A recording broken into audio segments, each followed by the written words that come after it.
kuqonde lokho kususe engqondweni yakho ukuthi wena upowerless ngaleyo ndlela.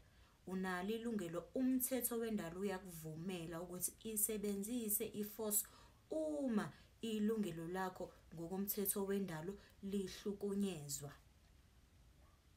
Njengoba abantu abaningi endaweni eziningi sezaqoqwa zaphela ibhamu. Abantu abazi ukuthi iqoqelwane ibhamu.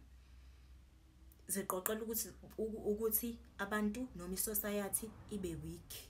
Sekusele thina konomusa basemsinga abangayihambisile ukuqhwasha babo.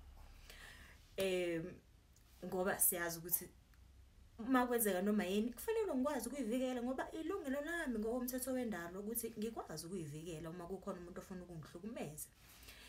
Kanti uma ungenaso isibhamu uzoyivikela ngani? Makathiwa nje manje kwenzeka into empilweni yakho, yini onayo ongayivikela ngayo? Yini ongaba nayo uku-apply the masculine or the masculine principle of self-defense?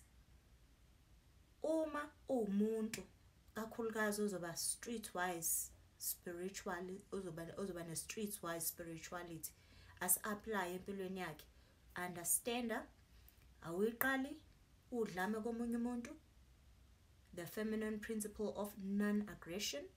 Kodwa njengoba ungazuqala ungezuqala into embi komunye umuntu, kodwa phinda uyi-understande the masculine principle of self-defense.